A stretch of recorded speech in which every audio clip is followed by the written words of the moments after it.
Ethel Carow Roosevelt Derby was the youngest daughter and fourth child of the President of the United States Theodore Roosevelt, known as the Queen of Oyster Bay and the First Lady of Oyster Bay by its Long Island residents. Ethel was instrumental in preserving both the legacy of her father as well as the family home, Sagamore Hill, for future generations, especially after the death of her mother Edith in 1948.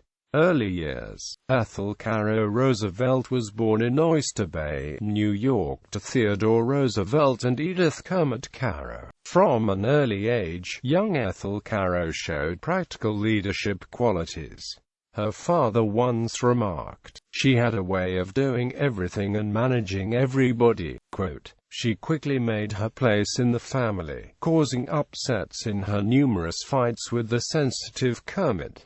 Her sensitivity also showed. When she was 4, her father was reprimanding Kermit by shaking his shoulder. Ethel, with tears in her eyes, said, "Shake me, father." She was thought to have resembled somewhat her older first cousin, Eleanor Roosevelt. They each had soft, blue eyes, golden blonde hair, but Ethel lacked Eleanor's height and had a heavier build in her waistline than did Eleanor. Many in the Roosevelt family thought her capable and charming, determined personality to be like that of her Aunt Mamie Cowles. At Sagamore Hill, Ethel aggressively took part in all the games, and especially enjoyed horseback riding with her mother. Like her mother, she enjoyed needlework, and easily managed the younger children.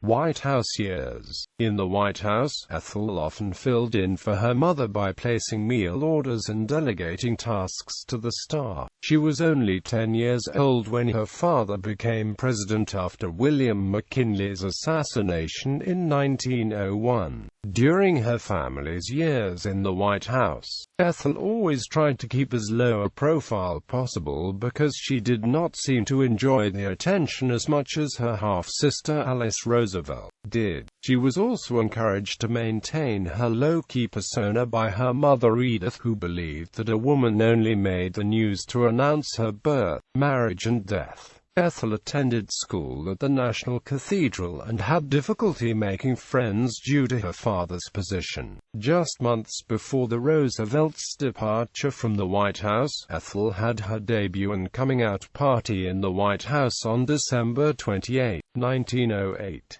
Ethel was just 17 at the time of her debut, 1 year shy of the typical age of 18 that most women came out. The reason for this being the fact that the family was due to leave the White House less than 3 months following Ethel's debut. This would be last opportunity to do so if Ethel was to come out from Pennsylvania Avenue. Service. Ethel's indomitable spirit in the face of tragedy has been chronicled, along with a number of triumphs. During World War I, Ethel, now a nurse, served in France in the same hospital where her husband served as a surgeon. Later, she became involved with the Red Cross and served as Nassau County chairman during World War II, and then as chairman of the Nassau County Nursing Service. Her long involvement, even while traveling, is shown by her correspondence still residing in the Nassau County Red Cross archives. When the Red Cross recently brought her 50-year service pin to Sagamore Hill, they had to correct themselves. It was not 50 years of service, it was 60. When it came time to have her portrait painted, she did not choose to wear an evening gown and jewels. She wore her Red Cross uniform. She put in many years of work to turn Sagamore Hill into a National Historic Site. Ethel was one of the first 2 women to serve on the Board of Trustees of the American Museum of Natural History. Marriage and family. On April 4, 1913, she married Richard Derby, a surgeon. Mrs. Derby helped his efforts in France during World War I, where she served as a nurse in the American Ambulance Hospital. Ethel was the first of T.R.'s children to serve in this war to end all wars. Ethel's marriage produced 4 children: Richard Derby Jr., who died at age 8 of septicemia; Edith Roosevelt Derby, who married Andrew Murray; Mike Williams, and resided until her death in Washington state on Vashon Island and in Seattle; Sarah Alden Derby, who married Vermont State Senator Robert T. Gannett; Judith Quentin Derby, who married Adelbert Dell Ames III. All of the children were raised in Oyster Bay, where Ethel was regarded as a church and community leader, earning her the nickname Queen of Oyster Bay.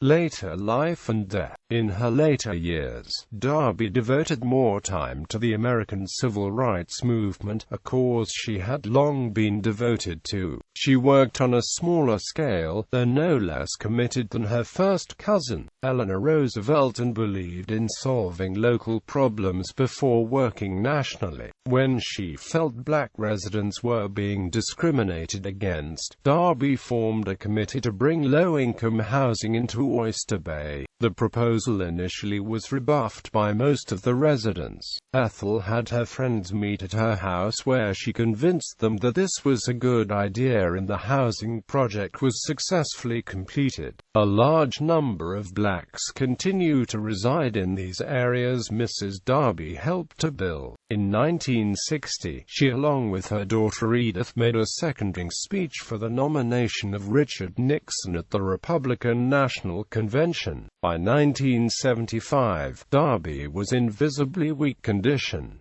In 1977, she made her final visit to the White House to see Jimmy Carter and his wife Rosalind. Finally, in December 1977, she died at the Adam Derby House in Oyster Bay, New York. Aged 86 years, she was buried in the nearby Young's Memorial Cemetery, where her parents, husband, and other relatives are also buried. She was survived by her 2 daughters, Edith and Sarah, 9 her children, and 2 siblings, Archie Roosevelt and Alice Longworth, who both are now deceased. Miscellaneous. The Adam Derby house that Ethel Derby occupied from 1913 to 1977 was added to the National Register of Historic Places May 17, 1979. Ethel Derby's niece, Susan Roosevelt Weld, who was an admirer of Auntie Ethel, named her daughter Ethel Derby Weld, even though she knew the name was out of fashion at the time. Mrs. Derby was visited by Ethel Weld, who was born only weeks before her death. Although a die-hard Republican, Derby often referred to herself as a liberal Republican.